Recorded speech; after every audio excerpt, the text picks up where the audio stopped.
Blend, your home for conspiracy theories and the paranormal. I'm joined with my colleague James Jaskulski, and he is broadcasting from Chicago. Say hi, James. Hello. James is a full-time student and former military, and also a Mason.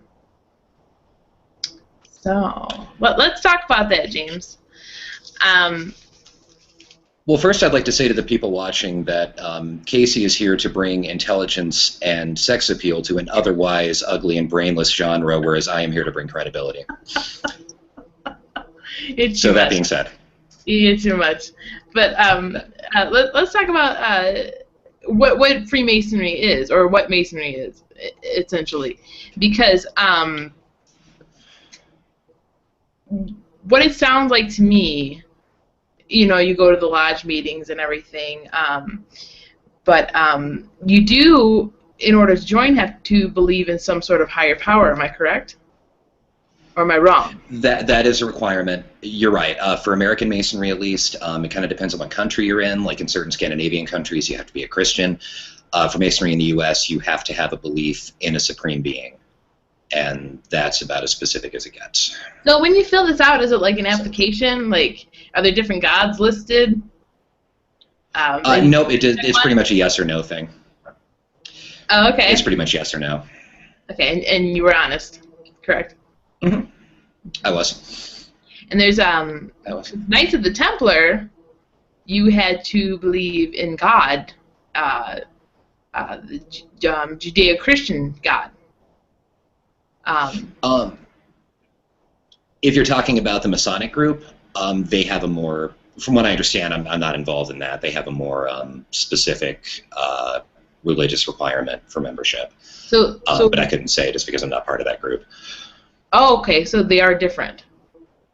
They're affiliated, but they're technically like, it's kind of hard to explain, but they're a separate entity, but they're part of the Illuminati. No. No, okay. No, as far as I know, only famous people are involved in that, and Lizardmen. Right. And a whole bunch of other people. Yeah, and people, you know, like me. So, and Kesha, lest we forget. Yes. All hail Kesha. But I'll tentatively drink to that. So, anywhoozle.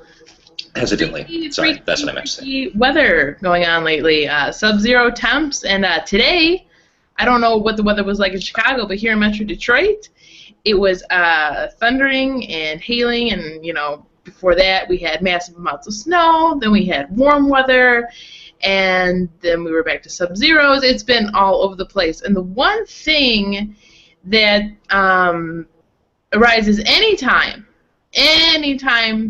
there's some freaky weather going on, I hear the term global warming. And with that being brought to the table comes a lot of other things as well. Lots of people that believe in the science behind global warming, or there's those that don't believe that there is any science to it. And I love to play devil's advocate. I'm really good at that. So, and I'm not someone of extremes at all. You know, I'm not a, extreme right or extreme left. I'm not an extreme moderate either. I just am.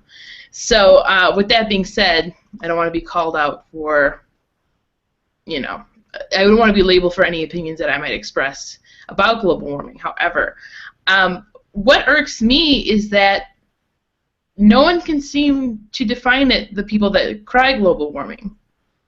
And what it actually is, James, you know what this is, correct? I'm vaguely familiar with it. To be honest, I haven't researched it much, which puts me pretty much on the same level as most of its critics. My take on the whole thing is, I've read this quote a few times, and one of the reasons I take the idea seriously, I mean, I wouldn't say I'm a fanatic about it, but I do take the idea seriously, and one of the reasons is I've read a few accounts from ecologists, climate scientists, and it's been something that I've seen often enough from scientific personalities to think that it's probably on point, that if you were to shrink the Earth down to the size of a basketball, the atmosphere could be represented to scale by a layer of saran wrap over the basketball. And that being the case, I don't know where I stand on the urgency of it, like the sense of alarm that a lot of people have. I do sort of agree with people who have.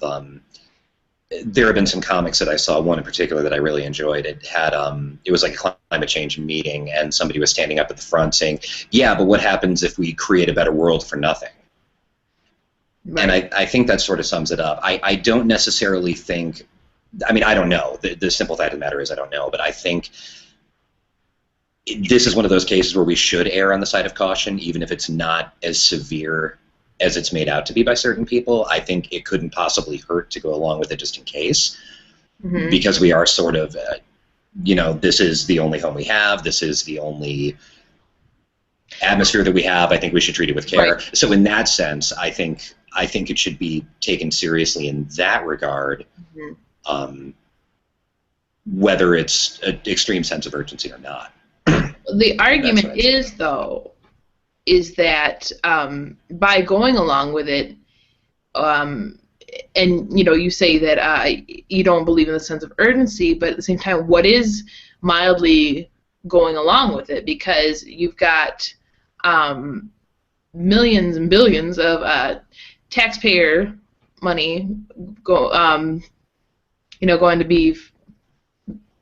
to funding for these new environmental programs exclusively to research this.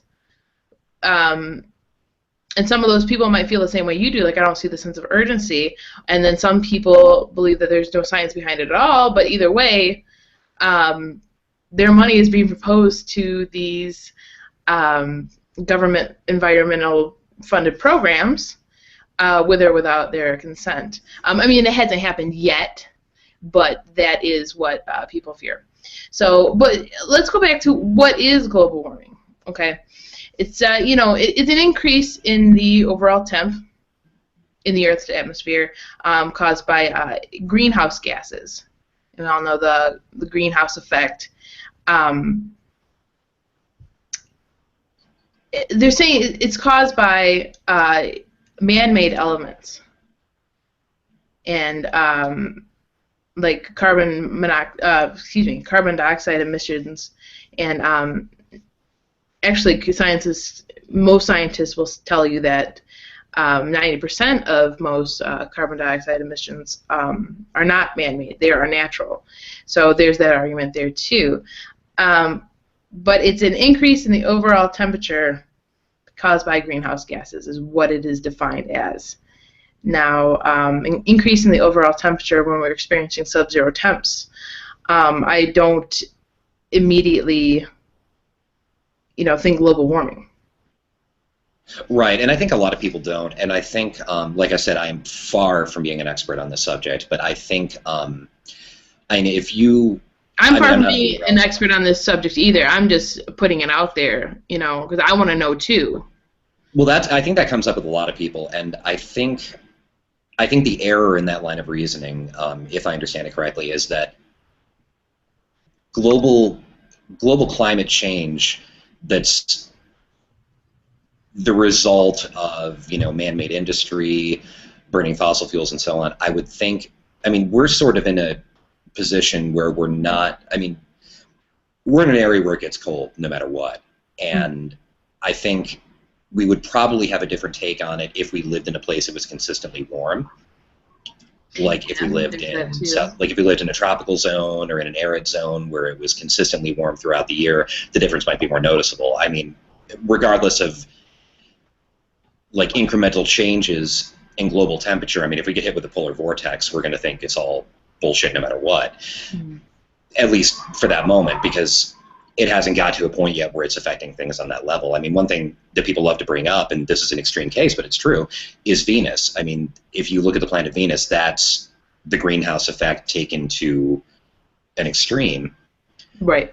I mean, never mind the fact that it's closer to the sun, that it has a much thicker atmosphere, but still that is an example of that at work. And even if we're still experiencing cold conditions here, I don't think it takes away from the credibility of the idea, because there are still plenty of places in the world where it's consistently warm, and if there are differences there, then I think that would be more convincing for it than cold weather would be against it.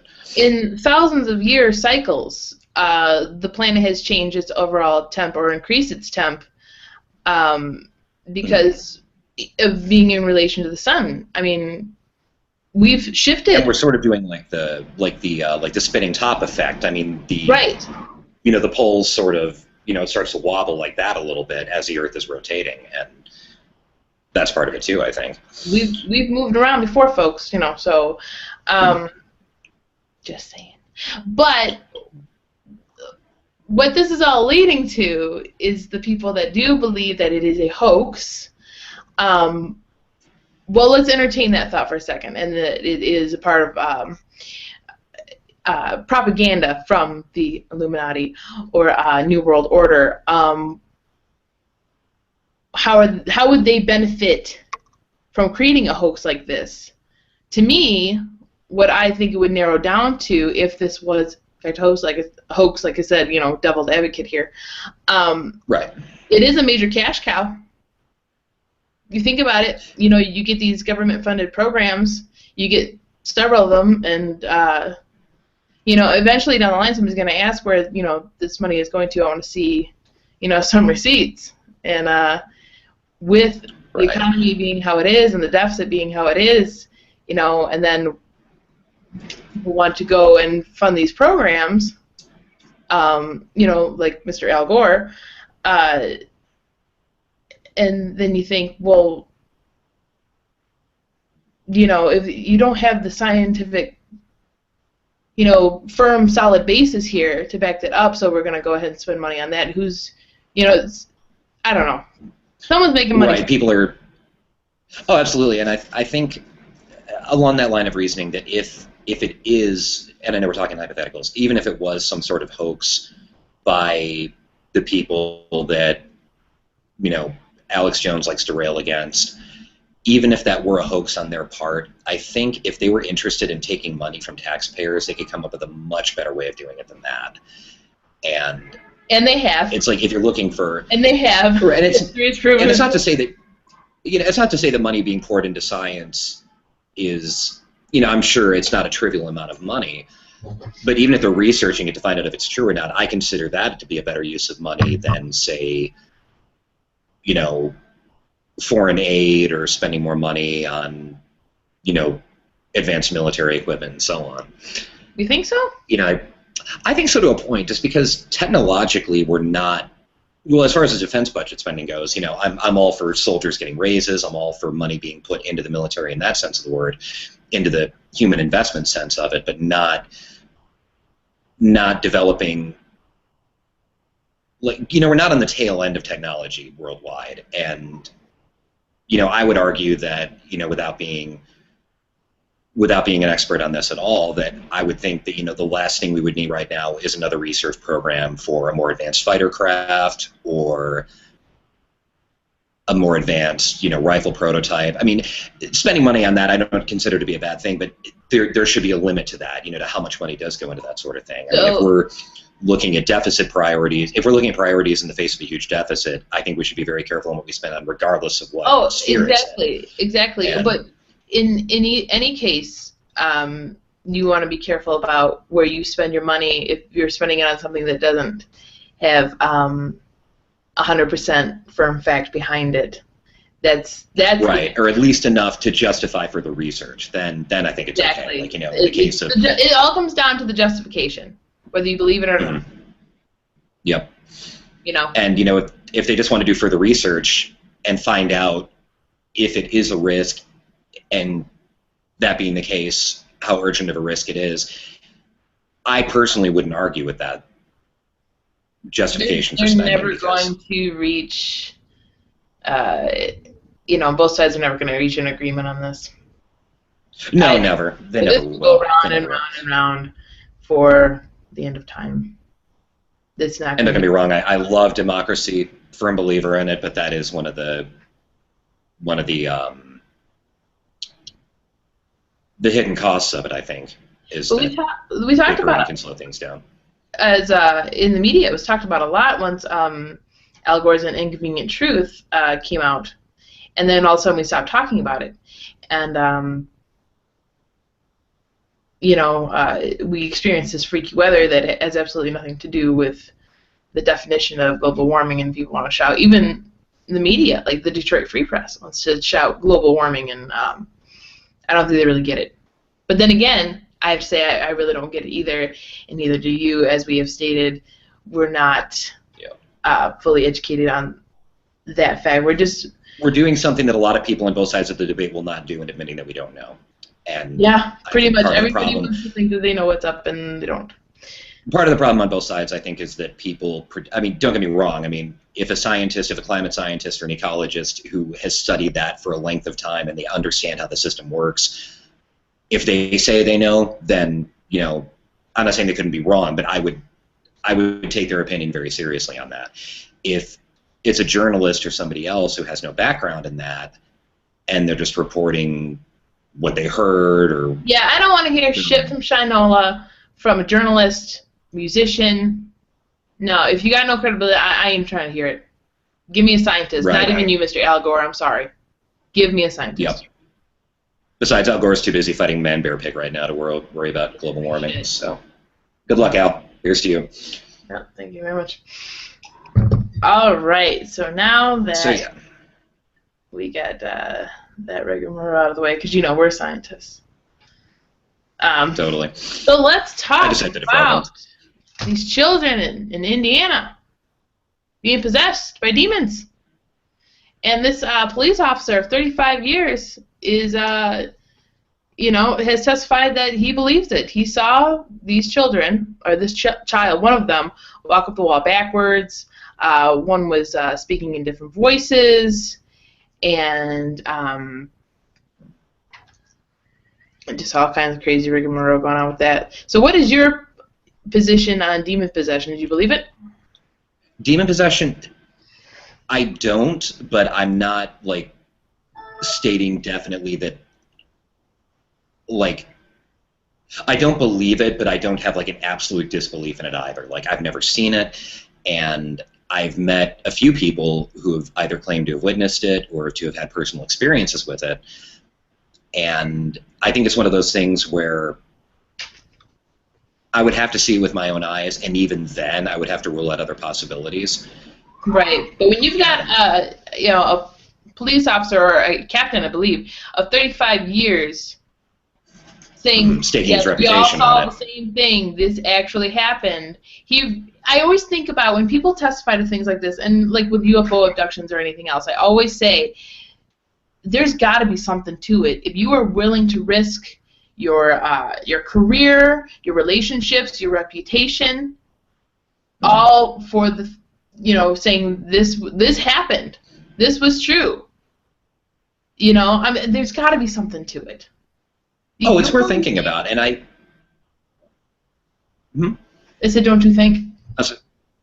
I think my take on that, and I think it's good that you're bringing that up. I think that speaks to sincerity, not to knowledge. Okay, if I see something crazy, and I say, this is what I saw, this is what I'm sure I saw, and I say, Oscar Wilde, I think, said it very, very well. He said, a thing isn't necessarily true just because a man dies for it, and I think that also applies to somebody, risks ruining their life, or their associations, or their job, or their credibility, or anything else on a claim, because he could be sincere about what he saw, but that means, that gives him points in terms of meaning what he says, but it doesn't mean that what he's reporting is what he thinks it is. I guess is what I'm getting at. And the reason I say that is because I read some examples about people who were absolutely certain, and also policemen in some cases, being absolutely convinced that they saw a UFO. And I'm not saying this happens in every case. I consider myself agnostic about the UFO sightings and stuff, but they ended up in this particular case that I was reading about, and it was in one of Carl Sagan's books. I wish I could remember which one it was. But Hail Sagan. Hail Sagan. And he had said that they were able to verify that what he saw was something else. Like they showed him, it's like, was it this that you saw? And he said, yes, it was. And, you know, no harm, no foul. You know, the guy didn't know what it was. They showed it to him. And I'm not saying this is true of every case, Right. but I think, Do you think I wasn't there. Our suggestion too? I think People there can could be convince a lot of themselves factors. anything. They can, and that's part of the problem too. And another thing too, and this is, I hate to pick on a religious group here, but you know, as far as like, you know, testimony goes, as far as written testimony or people staking their reputation on something, not to offend any Mormons in the audience, but I don't think it gives any truth value to Joseph Smith's claim that he had 8 witnesses who say they saw the golden plate sign a testimony saying such. Mm-hmm. You know, people can testify to a lot of different things, and in some cases that doesn't really carry much weight when you're looking at something and trying to decide whether it's true or not. And in the case of this policeman, like, you know, if he's, you know, I'm not saying he's lying about what he saw. I'm not saying that at all. I just wonder if, and part of it too, like, you know, when you talked about people convincing themselves that they've seen something. Okay, let's say you take a person who's had a lifelong belief in the spirit realm. They've had a lifelong belief in angels, demons, you know, a melodramatic battle of good versus evil going on a cosmic scale between humans and the spiritual realm and so on. If a person like that sees something strange, I think it's reasonable if they believe in that to attribute it to what they already believe, but take a person who's never heard of stuff like that, who has no belief in a supernatural realm. What would they say about it?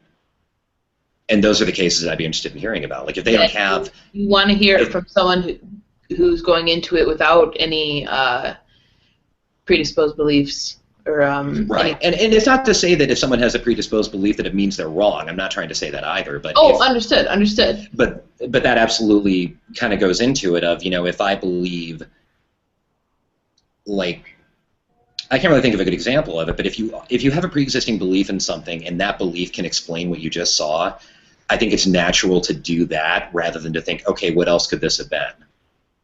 What else could I have been seeing? Right. And granted, if I saw a kid walking backwards up a wall, I would not have a better explanation for it. I would not be able to say, oh, I know exactly what's going on. It's like, on what scale do you stop saying that it's power of suggestion or what they wanted to see or, you know, so on and so forth. Now, no one saw, only the mother had said this, that the 12-year-old, the other child, was thrown into the wall and they got stitches on their head from a reported demon. But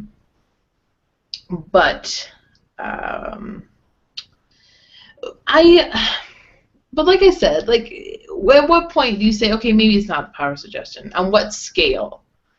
There's been, since the dawn of man, you know, several reports of demon possession all around the world, but then again, like in the film The Exorcist, he said, well, now we know about things like mental illness and, you know, and schizophrenia and things like that. But, you know, and that's really helped to whittle through what could be considered possession and what's just plain mental illness. But stuff like that, you know, I don't know. It's mind-boggling, it is, and it's not something that you can dismiss right off the bat. Like, you know, I'd want to... No, not at all. If there were, because you know, I'd want to see it with my own eyes. I'd want to... You know, and that's the problem, too, is that, like, you know, when a lot of these things happen, I mean, there are a lot of different cases, but if this was, like, a repeat occurrence, like with this child at this location or something, and people could actually look at it, like, you know, it's hard to study stuff like that when it happens once. There was one witness and it doesn't happen again. And that isn't to say that, like I said, I don't mean to suggest that it didn't happen, but it's really hard to know. I mean, I'm not saying that policeman is crazy. I'm not saying the policeman is lying. I mean, I wasn't there, and even if I was, I probably still wouldn't know what was going on. I just don't know if I would consider insanity on the part of the policeman or demonic possession on the part of the child to be the only two explanations for it. Like, it doesn't have to be one or the other. There could be another explanation we haven't considered. And that's a problem, too, and this is just to talk about the conspiracy world in general. I think, not to go off topic, but I think a lot of people will create a false dichotomy. They will look at a situation, they'll say, okay, either this is exactly what I think it is, or I am nuts. And then they, you know, like, about half a breath later, they say, oh, well, I'm clearly not nuts, so this might be what I think it is. Right. This must be what I think it is. Right. And I think that's part of the problem with that line of thinking. Well, yeah, I mean... I think a lot of people do that, and I think it's look at skepticism. normal, and that's what the whole... You know, you say anything that's out of the norm, and you're called crazy. You know? Sadly, that does happen a lot. That does. You know, and a lot of times, not legitimate skepticism. I mean, skepticism, like I said, if there's legitimate reasons for skepticism, like you say, okay, you know, it's because of X, Y, Z that I don't believe this. That's fine. But like I said, you know, laughing at someone's opinion with their drinking buddies just to call them nuts, you know, that's not skepticism. That is being a cunt. So, you know, that... I'll drink to that. Right. So, anyway. But no, you're right, and I think it goes too far on both ways. I think it goes too far on both sides because they're either... and this is a word game, I guess, but, you know, there are people who are skeptical about a lot of really out there claims, you know, things that we don't have solid evidence for, we haven't had, like, a controlled study about. You know, you have people who look at these claims and they're skeptical about it, and then you have people on the side that believe in it saying, oh, well, the skeptics, you know, they're skeptical towards the skepticism of the other side, and nobody gets anywhere. I mean, skepticism, I think by definition, is supposed to be demanding evidence before a decision is made on either side. That's my understanding of it. If you're skeptical of something, you are saying, I won't believe it or disbelieve it until I have more information.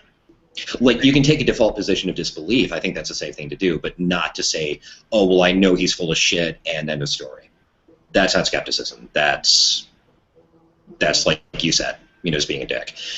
And then I think it's easy to get carried away. And you don't have, like, let's talk about faith. Well, you know, demonic possession, if you're going to go ahead and call it that, you have to have some level of faith in a certain religion that deals in, like Christianity, that deals in, you know, God versus Satan and things like that. And they say, well, you know, show me something solid. Well, you know, what do you think we call it faith?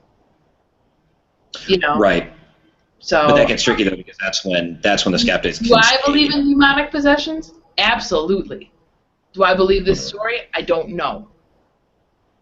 Because, like you said, you know. And that's good because you have the faith. You have.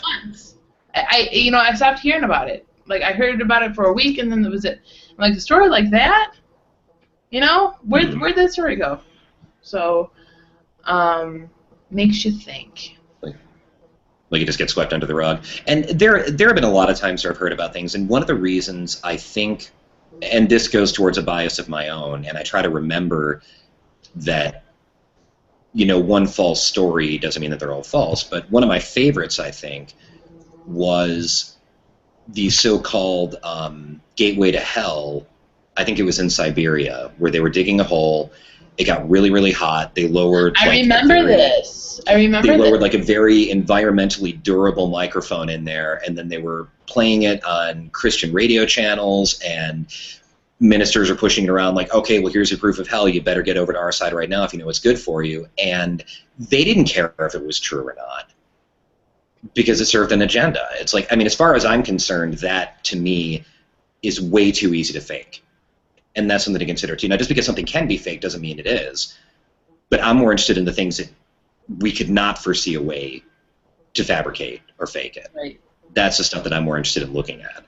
And if it's something that can be duplicated easily, or if it's something where you can listen to it and be like, okay, well, how hard would it be to get a cacophony of screaming voices and mix them all together in a tape and say, yeah, we heard this in this deep hole in the earth. Yeah. That sort of thing just gets on my nerves. Yeah. And I think people jump the gun on both sides. I mean, they do. Oh, I mean, absolutely. it happens. Absolutely. You know, that's the nature of man. But, you know, when you've got children, not in this case, but in other reported cases, suddenly speaking different languages like Latin. You know, you got to stop and go, okay, please explain that. Right, you can't dismiss it. You can't dismiss it, whatever it is.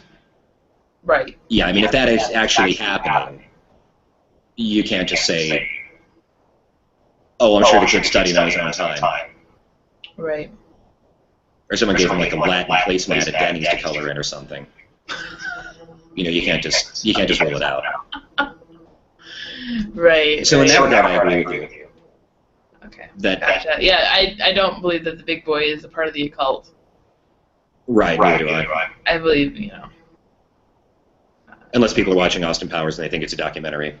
Like Dr. Evil represents the Illuminati and he's going to take off in his big boy spaceship to meet with the lizard men in space who are secretly running the Earth. Right. Oh, and if there's another thing I could address while we're on the subject of skepticism Absolutely. and people being excessive about things, I would like to draw attention to a pet peeve of mine and vent about it for a moment. Mm-hmm. I have seen, and this seems to be more often the case on the side of conspiracy theorists rather than their detractors. It seems to be a conspiracy theorist thing, or at least for their fans, where someone, and I've seen this, and I hope it was a troll. I really hope it was a troll, but this person online talking about, I'm not sure if I'm saying his name right, but David Icke. That's how I say it. It's spelled I-C-K-E. I just pronounce it David Icke, and I'm not sure if that's correct.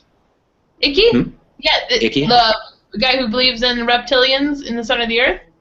Yeah, that guy. And is it Icky? Okay, well, remember the Manning interview that you recorded? Yeah, that did come up, didn't it? Yes, it did. That's how I learned who it was. So go ahead. Anyways. That's okay. Well, I'd heard of him prior to that, and I remember seeing a forum where they were talking about the whole theory of, I wouldn't even call it a theory, that's giving it way too much credit, but this whole idea of reptilian shapeshifters running Earth governments in secret. You know, these reptilian shapeshifters from space or from the center of the Earth or from wherever they're supposed to have come from. And this person on the forum, this girl, effectively said that this is very clearly self-evident, and if you don't believe in this idea, you're clearly a sheep. And I see this shit all the time, from Alex Jones followers to David Icke, and to followers of all different personalities, where they basically say, this is what's going on because this dude said so. Seriously, wake up, sheeple. And I get really sick of hearing that, because the people who are saying this more often than not have no more reason to believe it than it came from a source they trust. Mm-hmm. And that is not the way to start, conduct, or win an argument, by referencing authority. And that's pretty much all they're doing. They're saying this person knows what's going on, and that's all there is to it, and if you don't believe it, you're a fucking sheep. And I get really, really, really irritated with that. Mm-hmm. Like, very easily. And another personal story, a very, very dear friend of mine. Aggressive, I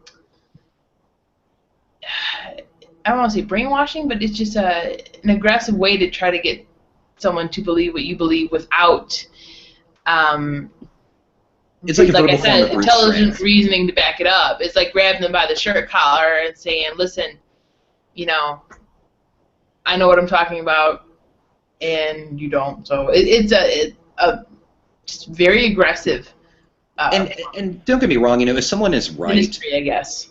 There's no obligation for someone who's correct to be polite to me about the truth. It has no bearing on whether they're correct or not if they're being an asshole about it, but at the same time, if that's the best they can do, I'm not exactly going to be won over to their side. And here's another example. This guy I know, I barely know him. He's a mutual friend of mine through someone who I care very much about, and I sort of knew him as like a friend, through a friend of friend basis through my friend Emily.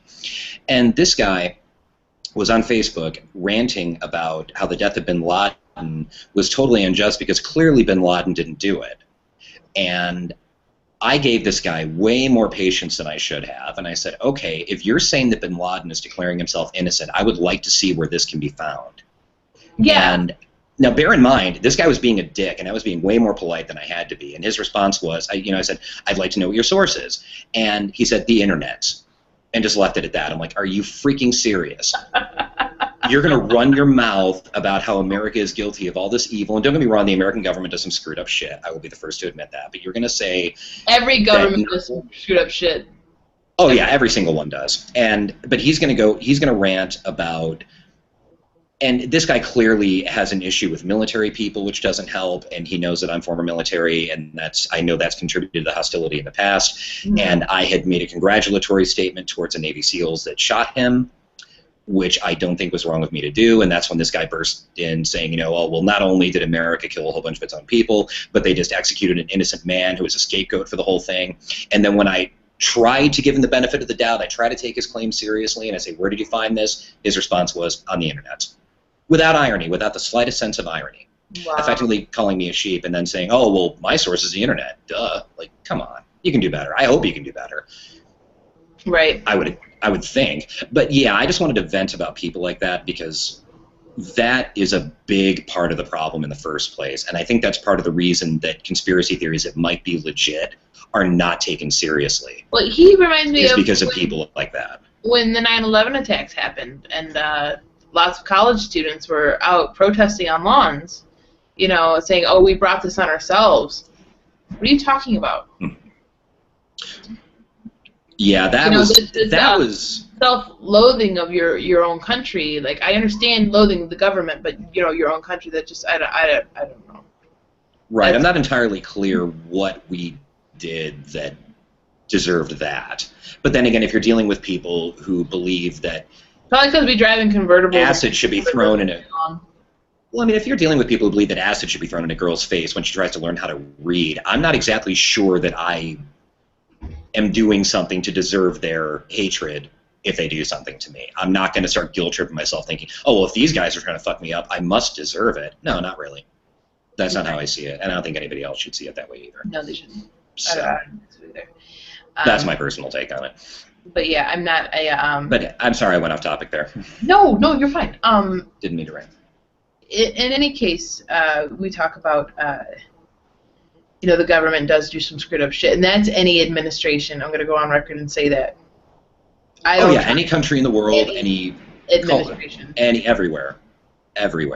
I don't believe in big government. Never have. That's why. No. And even the founding fathers who were against that kind of government, they did screwed up shit too. There's literally no way to escape it. Mm-hmm. There's no way to escape it. If there's a government, they're going to do screwed up shit. And it's a fact of life. Government is kind of like the idea of union. It's a double-edged sword. It really is. I mean, we need it, but at the same time, anybody in power when you give somebody power, you give them the ability to manipulate. Mm-hmm. You do. And in the case of power, you give them the money, and it's like the what is that called? The road to servitude. In a lot of ways, it is. It is like when during the Dust Bowl era, and you had government bailouts there, for farmers and stuff. Well, we gave you this, and now because we give you this, we're gonna slip in something else, and it's sort of this like, well, because we helped you out here, it's okay if we do this. Right. Do something totally underhanded. So yeah, that's why I believe in unlimited government. I really do. Me too. And I think I could be misquoting here, but I think it was Jefferson who said that in the best case, government is a necessary evil, and in its worst case, an intolerable one. Absolutely. I think it was Jefferson. I know it was one of the founding fathers. I want to say it was Jefferson. I'm not 100% sure on that, so if I'm wrong, no lynch mobs, please. But I'm pretty sure it was Jefferson who said that. Please don't lynch the libertarians over here. Yep. We're on your side. Right. Unless you're a government employee, in which case, go fuck yourself. Yeah, pretty much. I really think that the only government I trust is the city because they pick up my garbage. Right. Yeah. You actually see your tax dollars at work in a city until you live in Michigan and the snow falls and the salt trucks don't show up until like 12 hours later. Then you start to question it. But yeah, I'm surprised someone hasn't started a conspiracy theory about that yet. Why are the salt trucks all? Well, let's start one right now. All right. There you go. Let's see. I can do this. Everybody else has done it pretty easily. I think they have to make sure they infuse the salt with mind control chemicals before they spread it on the road. Mm-hmm.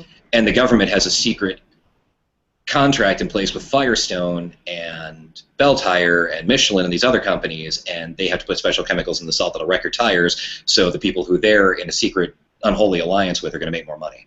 How was that? Yep, that was perfect. I just pulled that out of my ass. I completely pulled that out of my ass. These always snowball. They start from one place and then they're taken to another. It's a game of telephone when you create a conspiracy.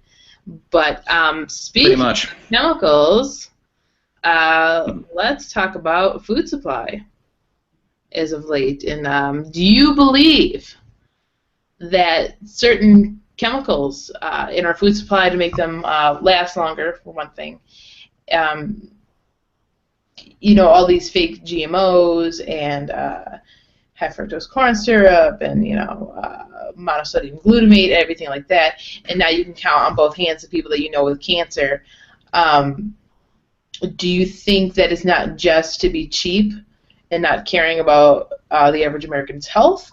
Or do you think it is to regulate the population? I don't think... I would have to say it's probably the former, but not the latter. I mean, if they wanted to take a eugenics approach to it, I think they could find a better way to do it, which isn't to say that that proves it's not.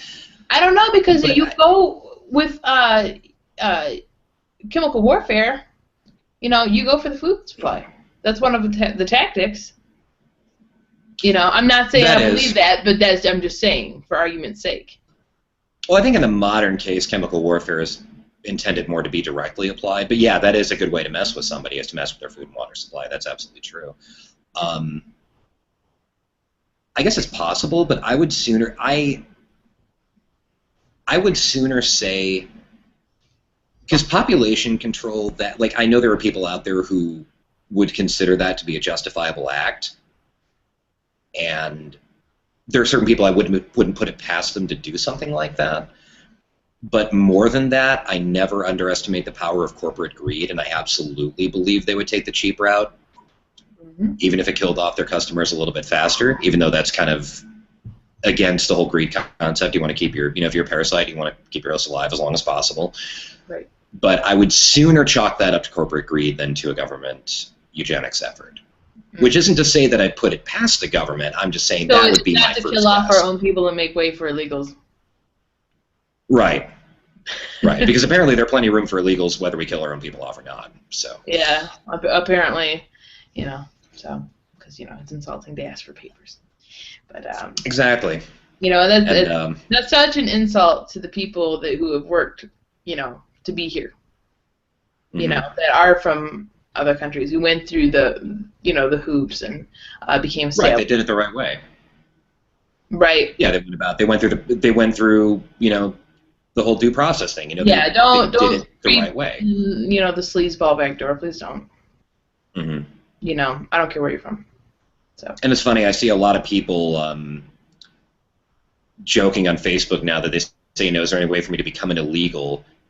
I could really use the benefits. A few people may not remember this, but I used to joke about that a lot when I thought I was going to be marrying outside my nationality, and with a woman whose country did not allow dual citizenship. I used to joke that I was going to do that, which I wouldn't have done. But yeah, and now I see this stuff going on all over Facebook. People are like, I want to find out how to be illegal. Do you mind if we talk about that for a minute? Oh no, that's fine. Well, I would just suggest to anybody who is serious about that, and I really hope they're not, all you got to do is marry someone from a country that doesn't allow dual citizenship, take citizenship in that country, renounce your American citizenship, and come back illegally. Simple as that. And there are plenty of countries that don't allow dual citizenship. It seems like a lot of the Southeast Asian countries don't. Singapore doesn't. Indonesia doesn't. I'm willing to bet there are quite a few others. Middle Eastern countries, too, I'm sure, don't allow for dual citizenship. So. Because I'm wondering if the screening for your former love to come over, because I understood you weren't allowed to be in the room, correct? When she was at the embassy. Yeah, they wouldn't let me into the embassy, but I don't know if that was an embassy protocol or the fact that it was a rent-a-cop guarding the gate. And it was weird. I couldn't really think of it as an embassy because I did not see. Well, it was all local, like indigenous, like staff, including the security. Like I didn't see Marines guarding the gate. I saw Indonesian security personnel guarding the gate, and that to me, my first thought was, is this really an embassy or is this like a consulate office somewhere in the city? because it sure shit didn't feel like an embassy, at least not from the outside. Hmm. Yeah, So she was denied twice. I thought it was odd. Because she wasn't coming over on a marriage visa. She was coming over to visit. It was essentially because she was, your girlfriend. Right. Well, there are some countries that America has a visa waiver agreement with, I think, or there's like a simplified process to get it, but the country like really has to meet a high standard. Like from what I understand, the Philippines, even though we have like a really good relationship with them, they're not on the program because there are like considerations like for security and other things that they think about when they decide stuff like that. And it amazes me that, like, I mean, there are the commonplace jokes about how illegals do get into the country, but it sort of boggles my mind that it's happening so freaking much. And I don't know if this is because I was gone for a while, but I notice now, being around Detroit, I'm seeing a lot more Border Patrol vehicles than I ever saw. Oh, yeah. Past. I would say a long time ago I never saw them, period. Like the first time I saw one, I was like, what the heck are they doing here? It doesn't occur to me that Detroit is like an international port, more or less. It's got the international riverfront with Canada. It doesn't occur to me that we're going to have a lot of Border Patrol people there. I always think of, stereotypically the southern states when I think about that. Right. But, now you see them in Detroit all the freaking time. In Wyandotte, in downtown, like everywhere. We got to keep out our mortal enemy, Canada. Yeah, absolutely. Absolutely. Their hockey players might try to come over here and... Well, I'll save that joke for another time. All right. Well, I have to be careful what I say about hockey because I'm in Blackhawks country now. So. Oh, that's right. Ew. Yeah, I got to be very careful about that. I am a pilgrim in an unholy land out here when it comes to hockey. Well, big you're time. not much of a sports guy anyway, right? Yep. Right. Well, I am about hockey now. That's like the one sport that I actually do care about now. Really? Now that Yep. you're in Blackhawks country? Well, I started caring about it before I came out here, but now that I'm out here, it's a lot more awkward now that I'm in Chicago. But. Yeah, maybe it's just how the Red Wings play that turn you off. That whole let's get up there and then just kind of no, we don't want to throw in the net anymore. Yeah, it's like they either go like they go get the extra mile and then some, or. Sorry. But when they play well, they play incredibly fucking well when they play well. Right, when it counts. But anyways. But no one's blamed the Illuminati for the Red Wings failures yet, so maybe that'll start propping up soon. Right. Haven't seen that yet. Oh, but were you going to wrap things up, or were you going to move to another topic?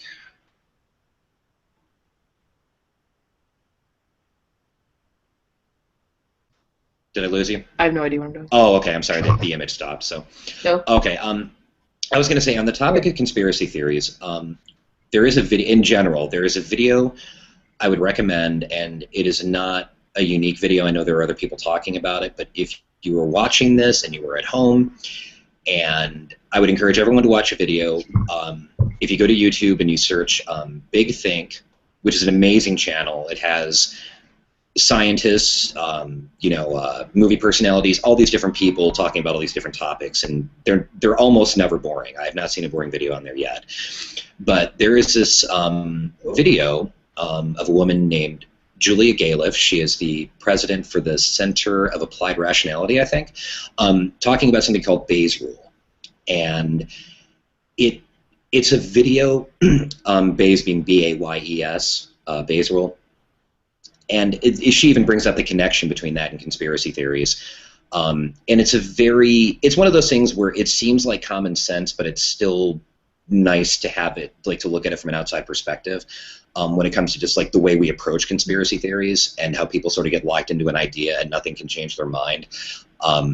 She sort of talks about that, and I would definitely recommend watching it. Just for anyone who's interested in conspiracy theories in general. And I will say she is damn easy on the eyes. So. And the content of the video is solid. The content of the video is solid, Is she exotic looking?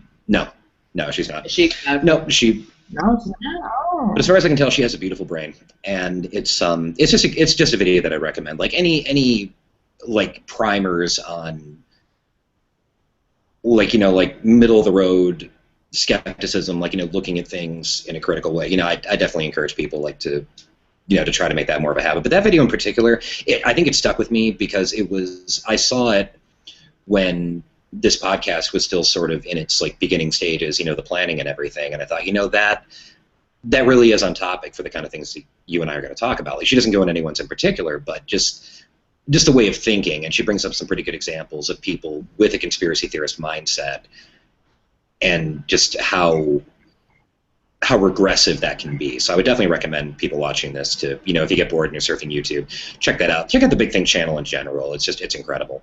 There's so much good stuff on there. Check out the people who know what they're doing. Exactly. People who Not me.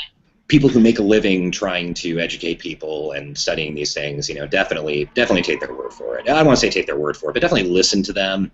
At least take their thoughts into account when you're making a decision about a conspiracy. Entertain it. Yeah, I mean, it's interesting stuff to listen to. It is. I mean, for me anyway. I like to think it would be for other people too. But I would definitely recommend that. And I always say this is fun. People don't be so sensitive about this. People use wrong things. If you are so offended by somebody even entertaining the idea of a conspiracy theory, you really need to get a life.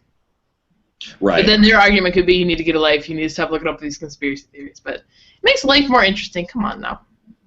Absolutely. And another thing that people watching this might not realize is that you and I have some very radically different views about a lot of different things, and you and I have maintained a perfectly civil discussion about these things.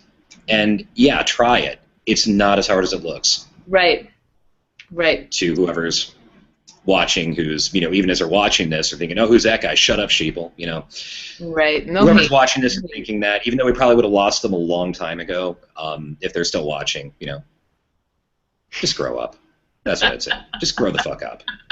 Yeah. Admit that you don't know everything. That is a first step to finding the answers, admitting that you don't already have them. Yes. And if you think you already have them, then you're part of the problem. Mm-hmm. So. We're all under construction. We all could learn a thing or two every day. So put down the pride. You don't know everything. Exactly. And if you say you do, you're lying. If you say you're perfect, you're lying. You know what I mean? It all goes back to that. So anyway. And again, it's a problem on both sides of most debates that people get into this very militant idealism that their side, they're utterly convinced. They're utterly convinced of the rightness of their side, and because they don't require evidence, they think nobody else does either. Right. Or nobody else should require evidence, and that is part of the problem too. And another thing I'd like to add, that I was watching Giorgio Tsoukalos recently in a YouTube video, and for those of you who are not familiar with him, even though you probably are, he is the Ancient Aliens guy who watches Stargate and thinks it's a documentary. And he, in a video on YouTube, effectively pulled the, this is my theory, and until it's disproven, it's going to stand.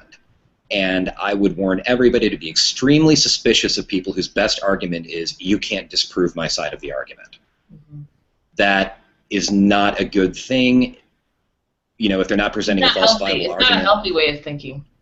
It's not, because if we believed in everything we couldn't disprove, we'd have a lot of very, very weird beliefs, and granted, a lot of us already do, but it would be even worse. Yes. The moment you can't disprove something, Russell's Teapot, the whole, you not being able to disprove my assertion is not at all the same as me proving it true.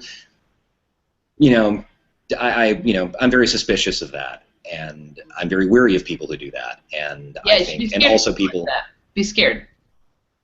Yeah, I mean, you don't have to take them seriously, but just be weary of whatever argument they're presenting that follows it up with, well, nobody's disproven it yet, so go us. That's not the right way to go about it. Right. At all. So I just want to sneak that in there, since we're talking about, the role of skepticism in this area of discourse. I wanted to make sure I threw that out there, because I think for me, for a long time, it didn't occur to me to look at that in a negative light. Mm-hmm. Like, I just never thought of it. It never occurred to me that, hey, when somebody says that, they're being a douche. Like, I guess I sort of got caught up in some ideas, and I sort of fell into the same trap, and I realized, oh, wait a minute, that is kind of a stupid way to talk about it. We all do. Yeah. I mean, look at, how old are you, James? 33? Yes, I'm 33. Okay. Hey, I'm going to be 29 this year, and I can tell you right now. Baby. I don't believe the same things that I did 5 years ago. Absolutely. And you're right. I like to think that most of us are always changing and growing. Granted, I have seen people who will maintain the exact same set of beliefs for a very, very long stretch of time and not really change them at all. But I like to think that most of us do find it within ourselves to change. And you're absolutely right. You know, I mean, I've gone through some very, very significant changes in the way I look at the world. You know, since I started thinking about how I looked at the world, you know, since I started caring about that, you know, up until now, I've gone through some very tremendous changes. And, you know, I guess if I could go back and tell my past self one thing, well, I'd say a lot of things actually, but, you know, as far as like advice on topic, you go back with a list. Yeah, I come back with a very, very long list. Here's a shit you should not do. Me too. I do. Everybody would have done that. That would have served me well. That would have served me very, very well in my teenage years. Yes. But if there is one thing that I think people should remember, it's that there is absolutely no shame in admitting that you don't know something, or that you're undecided about something. If I have to have a moment of a lecturing moment in this, that would be it.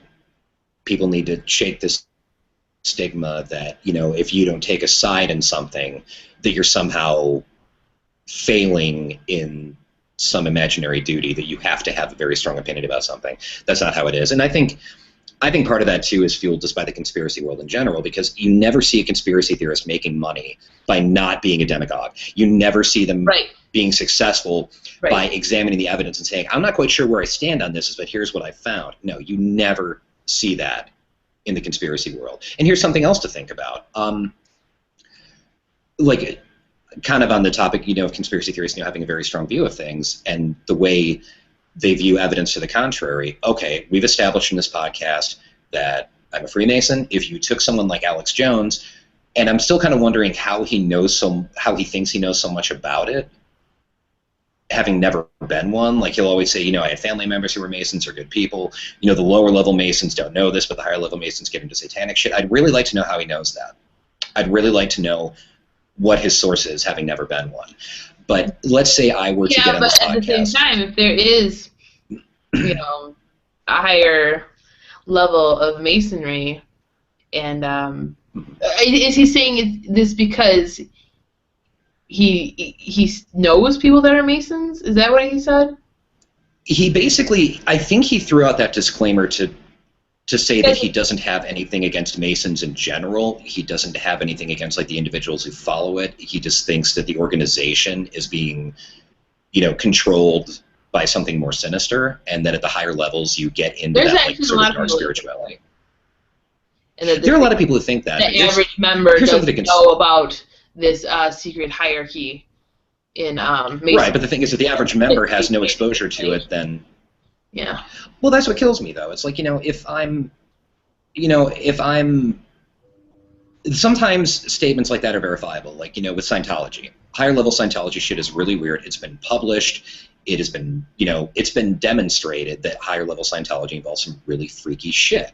But if you're not part of an organization and you don't have anything to bring to the table in regards to claiming that at the higher levels they're up to no good, and you've never even been in it, why should I take that seriously? And one point that I'd like to make is, okay, it's been established that I'm a Mason. If I come on this podcast and say that, in my experience, and there's a lot of Masonic organizations that I've had no involvement with yet, so I can't say I know, but I tell people, okay, what I've seen so far, I have seen nothing to suggest even remotely that it's satanic or trying to control the world or anything like that.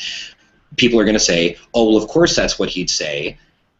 That's what they would tell him to say because he's part of the system. But if I were to come out and say, oh, well, yeah, it's totally satanic, that credibility that didn't exist 5 minutes ago would suddenly skyrocket, and they would say, oh, well, of course this guy's telling the truth. From the horse's mouth. That's how they would see it. Yeah. And another thing, for people who are really into the whole Masonic conspiracy thing, I would like for you all to look up something called the Taxil hoax. Taxil, Leo Taxil. He was probably one of the most successful trolls of recent centuries, and I actually get a good chuckle when I read about what he did, just because he played a lot of people in a very, very effective way. And that hoax is still quoted by people who are suggesting that Masonry is outright satanic, right? Which never, ever, ever fails to get on my nerves. But I would urge everybody to look that up if But the that's whole so Masonic metal, conspiracy though. thing is Just something. let them roll with it. Right. I mean, if that's what people want to believe, okay, I can't stop them. But if they actually, if they think that's true, but they're open to being shown that it's not true, then I would definitely urge looking at that, because a lot of people, I'm sure everyone here knows about Jack Chick and those little, you're going to hell no matter what pamphlets that people get left on their cars, those little rectangular comic books with the shitty art and shittier dialogue and the racial stereotypes and everything. People like him have frequently quoted proven hoaxes to make a point, and that's another thing I sort of take issue with, is if somebody takes a hoax that's been exposed as such and tries to use that to market their ideas to people who don't know any better, that to me is really freaking shady. That, and So, end of rant. Even End of rant. people that do have beliefs, like when you said the pamphlet thing, or we look at what's his name, the televangelist who said that the world was going to end May 25th or whatever. Harold Camping. Harold Camping. Yep. But like I always That say, toolbox. people were going at the time, oh, those crazy Christians. No, that crazy one guy. It only takes one asshole. It takes one asshole to falsely represent a whole group of people and mess it up for everybody. Yep, to ruin it for everybody. Yep, this is why we can't have nice things. So no, exactly. So don't make hasty generalizations about a belief just because of one person. So. Absolutely. Anyways. Amen. Yeah. Amen. Yeah. So with that, we're going to wrap up. Thank you so much for joining us on The Dark Blend. Again, my name is Casey of CosmicCasey.com, and my colleague James Jaskulski of Chicago. Thank you very much for watching, everyone. Yes, thank you. And we will be back. In the meantime, put down the Kool-Aid and sip on a darker blend, if you know what I mean. So. Cheers. All right. Bye-bye. Good night, everybody.